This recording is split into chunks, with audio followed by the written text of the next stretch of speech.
नाज़रीन, आज हम मौजूद हैं पाकिस्तान का एक बड़ा नाम, एक बहुत अच्छे आर्टिस्ट हमारे साथ मौजूद हैं और काफ़ी अरसे से सिंगिंग के शोबे से मुंसलिक हैं। आज हमारी खुशकिस्मती है कि उनके साथ हमारा आज का टाइम सेट था। पाकिस्तान का एक बड़ा नाम अकबर तैमूरी के साथ आज हम यहाँ मौजूद हैं और हम इनसे पूछेंगे कि इन्होंने अपनी फ़नी करियर का आगाज़ किस तरह से किया, कैसे इन्होंने सिंगिंग स्टार्ट की, किससे सीखा और अब आजकल वो क्या कर रहे हैं। अस्सलाम वालेकुम। अस्सलाम वालेकुम जी वालेकुम सलाम। जी अकबर भाई, ये बताएं कि कैसे ये इस शोबे में आपका आना हुआ और इसके आने के लिए पीछे आपकी वालिदैन की सपोर्ट थी, क्या था? देखें, जब मैंने आँख खोली, होश में जब मैं आया, तो मैंने अपने वालिद को एज ए आर्टिस्ट पाया, एज ए उस्ताद। क्योंकि मैंने उनको बाकायदा सुना और समझा।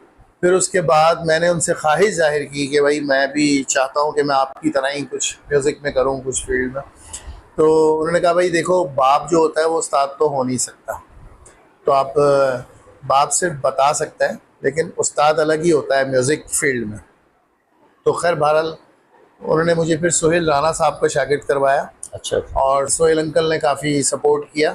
फिर टीवी के हवाले से हमने उनके संग संग चले के प्रोग्राम भी किए काफ़ी।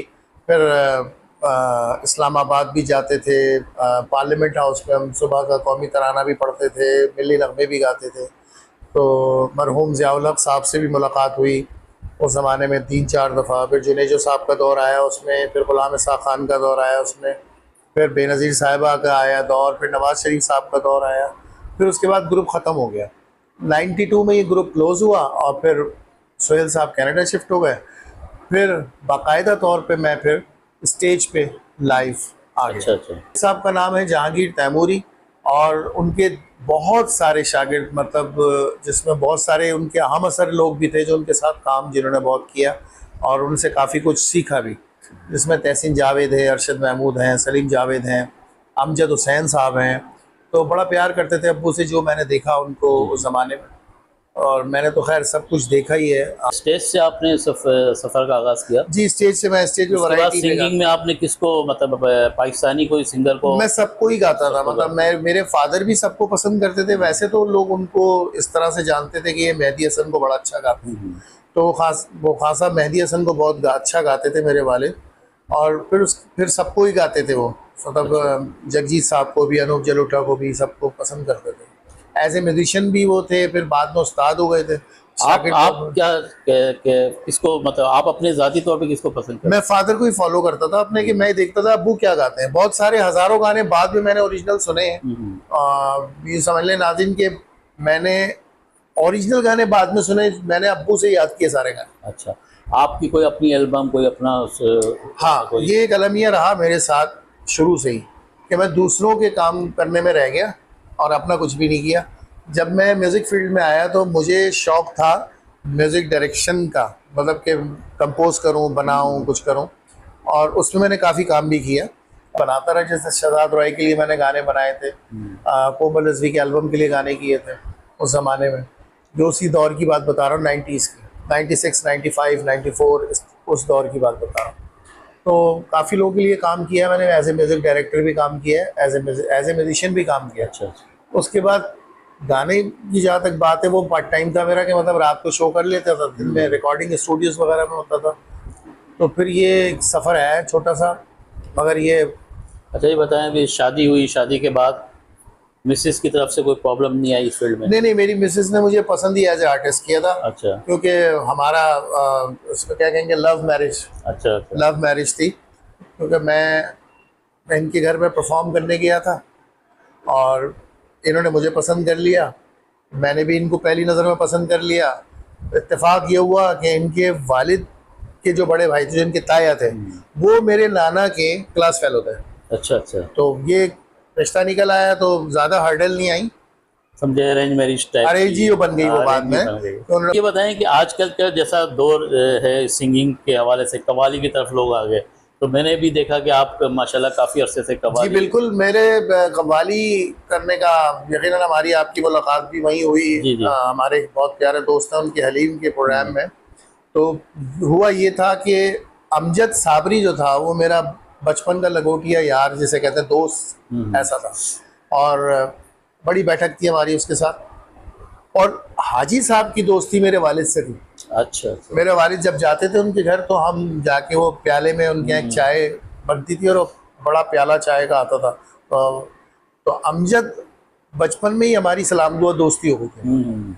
और फिर जब उन वालिद चले गए तो बच्चों में वो डेवलप हो गई। तो मेरा उसका उठना बैठना बहुत था। जब उसका अचानक ही हादसा हुआ तो वो एक शॉकिंग न्यूज़ थी सभी के लिए।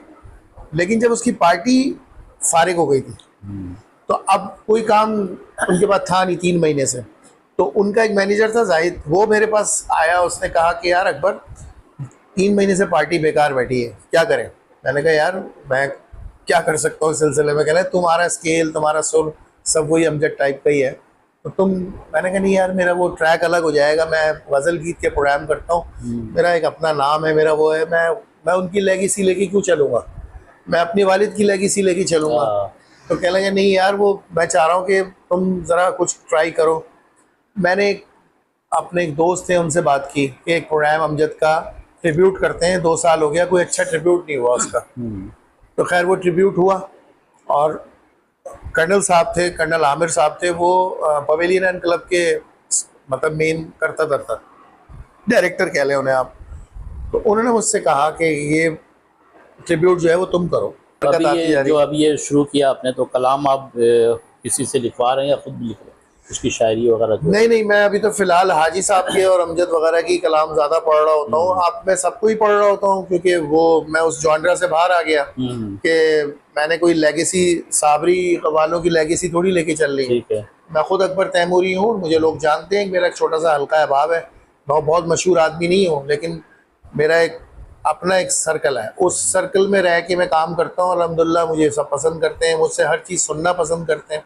उसमें मैं गज़ल भी गा रहा होता हूँ, उसमें मैं कव्वाली भी कर रहा हूँ, नुसरत फ़तेह अली खान साहब को भी गा रहा होता हूँ, राहत को भी गा रहा होता हूँ, और जितने।